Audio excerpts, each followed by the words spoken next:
तंत्र के मंदिर में लोकतंत्र की हत्या कर दी गई। सभी लोग इस षड्यंत्र में शामिल हैं। फांसी की भी सज़ा दी जाती है तो उसको अपना पक्ष रखने का मौका दिया जाता है। लगातार हम लोग को गुमराह किया गया। आप हैं निष्कर्ष भारत के साथ और मैं हूं मनोज चतुर्वेदी। राजद के एमएलसी सुनील सिंह की सदस्यता भी चली गई, विधायक भी नहीं रहे और दूसरे तरफ बिस्कोमान के चेयरमैन पद से भी हटा दिए। राबड़ी देवी ने बयान दिया और जब इसकी घोषणा कर दी गई कि अब वो विधायक नहीं रहे, उसके बाद मीडिया को उन्होंने बयान में कहा कि आज जो है लोकतंत्र की हत्या हुई है लोकतंत्र के मंदिर में। This is the murder of democracy in the temple of democracy. लोकतंत्र की हत्या लोकतंत्र के मंदिर में। सुनवाते हैं सुनील सिंह को। देखिए, ये तो पूर्व नियोजित था। सारा जो इस षड्यंत्र था पूर्व नियोजित था, जो एक अन्य मार्ग में बहुत पहले तैयार कर दी गई थी। और हम तो यही कहेंगे कि लोकतंत्र के मंदिर में लोकतंत्र की हत्या कर दी गई।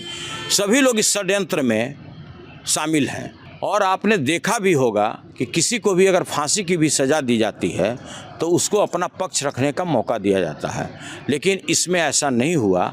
लगातार नेता प्रतिपक्ष खड़ा होकर लगातार बोलती रही कि हमको अपना पक्ष रखना है, जिसके ऊपर आरोप लगाए जा रहे हैं इनको अपना पक्ष रखना है, लेकिन ऐसा नहीं हुआ। लगातार हम लोग को गुमराह किया गया कि जिस समय यह विषय आएगा उस समय आप अपनी बात को रखिएगा, लेकिन समय से पहले इस विषय को ला करके इसको समाप्त कर दिया गया। देखिए, दुर्भाग्यपूर्ण स्थिति यह है कि कार्रवाई जिसके ऊपर होना चाहिए था कार्रवाई उसके ऊपर नहीं हुआ। जो लगातार सदन में कैमरे के सामने में हमको धमकी देते रहे कि तुमको बर्बाद कर देंगे, एक बार नहीं बल्कि 5 बार, कार्रवाई उसके ऊपर होना चाहिए था। तो कार्रवाई हो गया मेरे ऊपर। कार्रवाई होना चाहिए था नीतीश कुमार के ऊपर कि जो दोनों सदनों में महिलाओं के प्रति जो इस तरह की भाषा का उन्होंने प्रयोग किया, उन्होंने दिल का अपना मैला बाहर उजागर किया। कार्रवाई उनके ऊपर होना चाहिए था। कार्रवाई होना चाहिए था जिस तरह से महिला दलित विधायिका के विरुद्ध उन्होंने डराने धमकाने का काम किया, कार्रवाई उनके ऊपर होना चाहिए। कार्रवाई मेरे ऊपर हुआ। और देखिए, नीतीश कुमार से बड़ा प्रतिशोधी नेता इस धरती पर कोई नहीं है। और सब लोग जानते हैं कि समाजवादी चोला पहने इतना बड़ा भ्रष्टाचारी नेता इस देश में कोई नहीं है। देखिए, बोलने से नहीं होता है। आप हमको कहीं भी एक भी बिंदु दिखा दीजिए, कोई वीडियो दिखा दीजिए जहां मैंने अमर्यादित भाषा का प्रयोग किया। मेरा कार्यकाल सदन में 4 साल का है।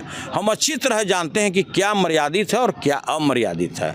देखिए, यह सुनियोजित षड्यंत्र था।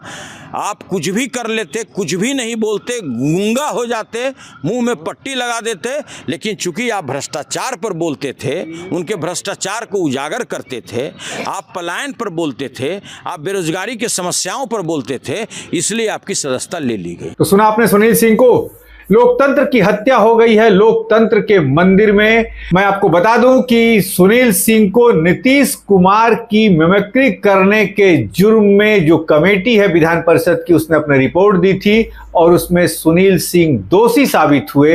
ये देवेश चंद्र ठाकुर जब विधान परिषद के अध्यक्ष थे उस समय का मामला है। देवेश चंद्र ठाकुर जो हैं वो सीतामढ़ी से सांसद बन के चले गए और उस समय का ये मामला चल रहा था और आज जो है ये मामला क्लियर हो गया। सुनील सिंह राबड़ी देवी के मुंह बोले भाई अब विधान परिषद के सदस्य नहीं रहे। अब ये सीट जो है वो चली जाएगी सरकार के पास और देखना होगा कि एनडीए किसको भेजती है इस सीट पर। इस पर भी नजर रहेगी। आप बने रहिए हमारे साथ। नमस्कार।